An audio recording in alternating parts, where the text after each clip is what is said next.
Have you ever wondered how photographers make so much money in one day regularly? I used to too. And then I started having those days all the time too. Today, I'm about to tell you how I made $12,000 in one day as a boudoir photographer and how you can do it too. Are you ready? Let's dive in.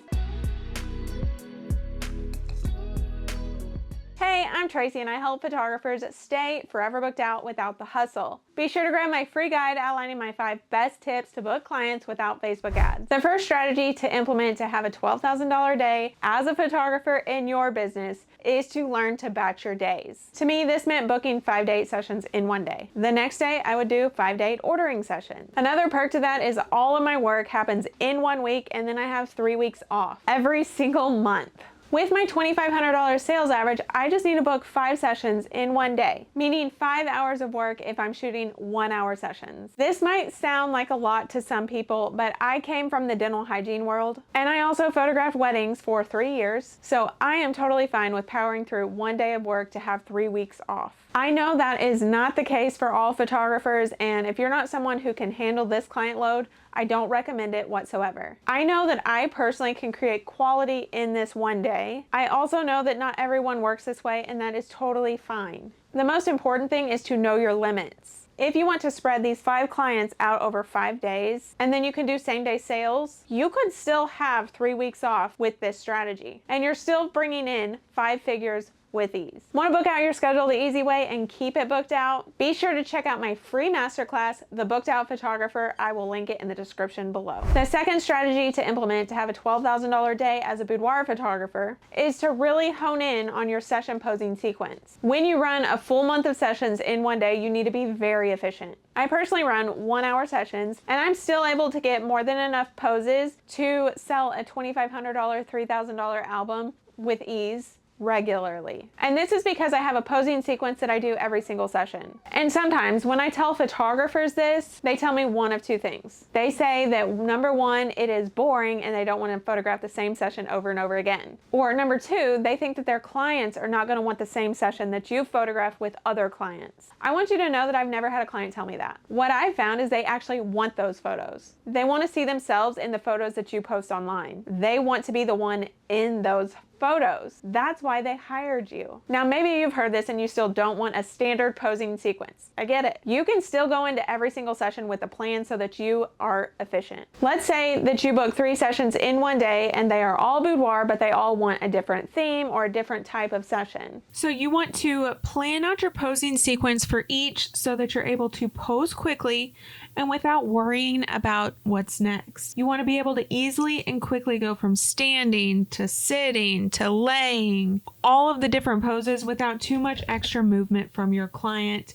If you have your poses in the order you want them to be in at the ordering session, things are just so much easier, and it just makes it easier to go ahead and plan out the album. As you can see here, this was super easy to go ahead and plan out because everything was already in a pretty easy order and I could just put this together relatively quickly. Want a deeper dive into a posing sequence? Make sure that you check out episode 89 of Sustainable Freedom with Boudoir Photography. It's called How to Create an Easy Boudoir Posing Flow. The third strategy to implement to have a $12,000 day as a boudoir photographer is to make sure that your profit margins are where they need to be. In August of 2023, I hired an associate photographer. My profit margins are still extremely healthy, even with this added expense. And the reason is I've taken the time to make sure that I'm priced accordingly. Okay, so this is the long-term budget blueprint. This is what I go through, what all of my photographers run through in order to set their budget. Step 1, always a full-time formula. Step 2 is a long-term budget blueprint. Step 3 would be the budget blueprint, which keeps you on track per month. The thing with this long-term budget blueprint is it will help you plan your current year based on your previous year and the benchmark where it should be.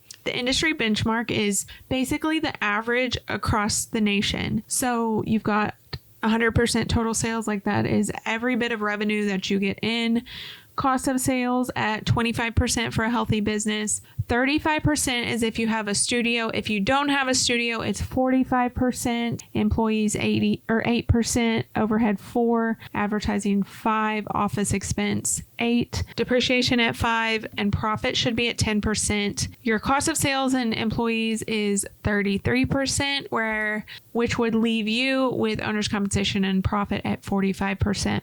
Now you can see my cost of sales is a little bit higher than I originally planned it for. It should have been around 25%, and in previous years it's usually around 17 to 19%. The thing is, I went into 2023 thinking that I was going to photograph all my sessions myself and ended up hiring an associate photographer because I couldn't keep up with my photography sessions and taking care of the photographers that I was working with, helping them grow their businesses. So I ended up hiring an associate photographer halfway through the year, which increased my cost of sales.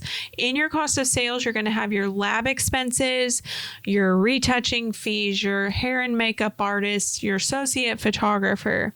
Then your owner's compensation, like most photographers are at that 35%. I'm still at 50% because my business is very, very healthy because I keep my costs as low as possible. Now, the reason that it is at 50%, I still have a studio, but it's just because I'm able to cut costs across the board in other areas. I don't have an employee. I don't have like a full-time employee. I have my associate photographer, but she is working contractor because she still has her own business as well. She just works for me on the days that I need her.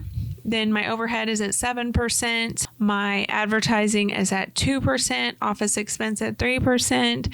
I don't spend much on equipment anymore. I have everything that I need. So I had it at 1%. I'm pretty sure, if I remember correctly, last year I had to buy a few things for Ashley in order to get her off the ground, like just some props and stuff. So props go into depreciation. Kept my profit at 10%.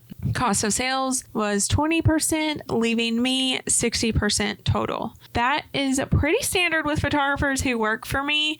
But anyway, for the current year, I planned to have a little bit more in overhead just because our rent did go up. I don't think that I'll spend that much in overhead because we do rent out the studio space some, and that usually cuts our costs quite a bit. I do also, and have for the last 4 years, I share my space with my makeup artist because I'm using it like 5 to 6, maybe 8 hours a month max. I don't need it full time, so she has it the rest of the time. She's a makeup artist and tattoo artist, so she has the studio space the rest of the month. Then advertising at 3%. We did a bridal fair. I planned for a women's show, but I didn't end up doing it. Office expense is much higher than it should be, although I've got some really cool things in the works for my photography business, which might end up costing me a rebrand, which some of this 11% would move into the 3%. Advertising, I would have to adjust a little bit of that, so I just left a little bit more in office expense so that I would have some room to play.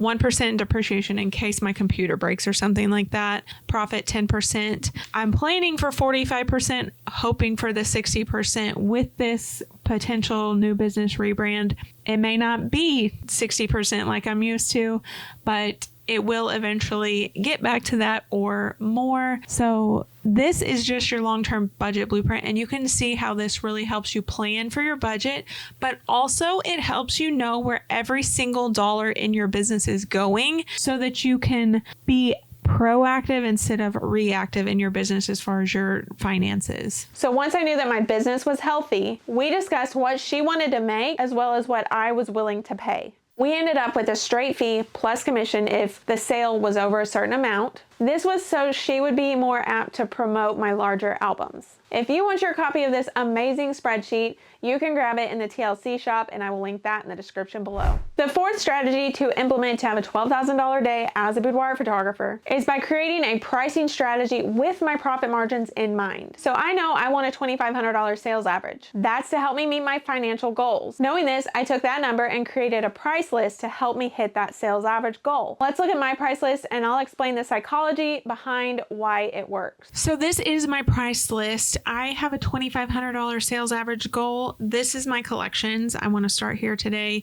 Normally I start on middle page, but I'm going to start here today. So like I said, my sales average goal is $2,500, but I have this $3,400 middle collection. This collection has everything a bride would need, and I'm going to be pretty specific about brides here. I want you to set your price list up for your ideal client. My ideal client being a bride, she wants something she can put away, especially a Midwestern bride. She wants something she can put away that her family is not going to see if they walk into her room in her house. And so she also wants something that she can give him the morning of the wedding without giving him everything, because the biggest thing that I've noticed for brides, especially boudoir, obviously, especially boudoir clients since I am a boudoir photographer, but for brides specifically, they don't want to miss having their husband or future husband see the photos. They want to experience that with him. So what I've always recommended is the Kansas City. My Kansas City is a 2-image folio that just opens up. They can set it on their desk and they can put less risque photos in that, so that if the groomsman or whatever sees those photos, they don't care. It's like whatever. But this is my normal London here. This London only has 14 photos, whereas this London has 20 photos, getting her where she wants. Typically, most of my clients are in the 20 to 25 image range, and that's where they like to be. I give them 30 photos here, so that means that they can go pick a few of their other favorites and still get what they want in the whole collection. Make sure that you put the amount of savings that they're going to get in that, because that typically does help sell them a little bit. But this bridal collection is the one that I want to sell, and the one that gets them everything they want. That's what you want your middle collection to do. Get them everything they need, not necessarily everything they want, but everything they need. This one would be everything they want. So I have also found with brides that an 8x8 album is something that they love. So this London is an 8x8 album. It's in this one as well. This one has even more photos. They get 50 digital files. And then the St. Louis is a 7-image accordion album, so they get that as well. The elopement collection is a 6x6 with 14 photos. They get the Kansas City, which is that 2-image folio, and then 20 digitals. I'm still thrilled to sell this $2,400 album. Totally happy with it. I would be happy to sell any of these, obviously, but the one that most clients go to is the bridal collection. Now, on the next page, I want you to understand that you need to have prints, gift prints, digital files, up to you if you want to. I also give all digital files that are retouched. So like this London is my 8x8 with 14 photos. If they get this London, they will also get the 14 digital files that are already retouched. So all of this is set up with intention. These prints are here to leverage. They're getting one print here for $1,500, or they could come over here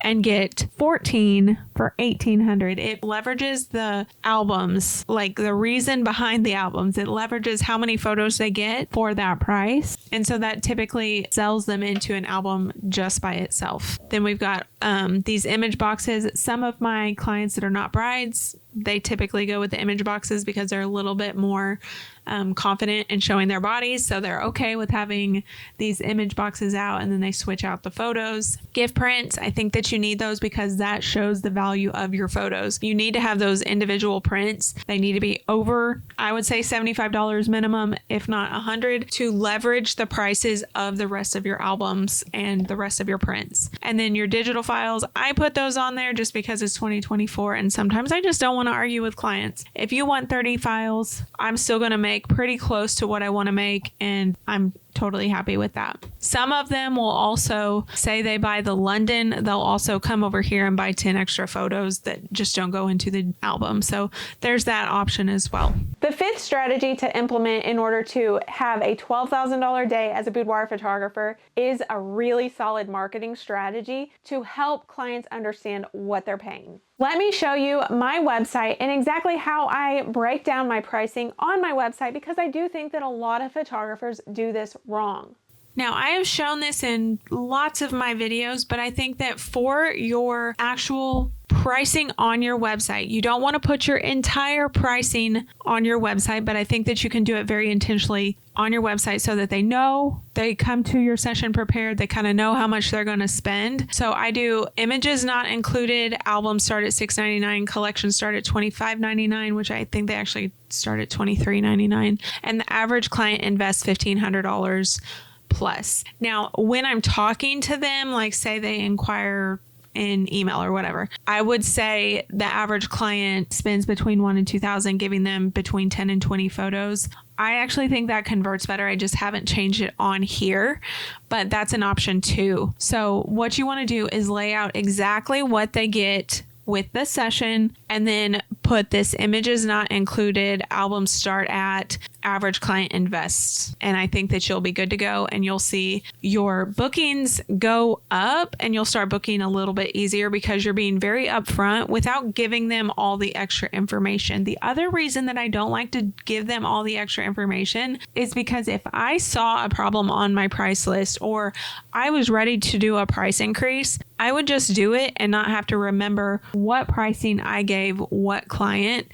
I can just, from here on out, go with my new pricing. So it's really important with newer photographers or photographers who are transitioning to ordering sessions, because as your confidence grows, you're able to increase your pricing without making a big deal about it, because otherwise you're locked into pricing for a certain amount of time instead of like, okay, I'm feeling really confident right now, I'm ready to increase these prices, my albums by $100. You can just go and do that instead of like have to tell your clients that there's a price increase coming or anything like that. So that's why I like to have this average instead of being committed to the pricing. Want to learn more about a complete photography marketing strategy? Make sure you check out my video titled A Complete Breakdown of My Photography Marketing Strategy. And that's how I made $12,000 in a day as a boudoir photographer. Be sure to subscribe to get notified on my next video, which is on things that don't make sense to me in photography. If this was helpful, let me know and give it a like. Lainey says thanks for watching. We'll see you next time.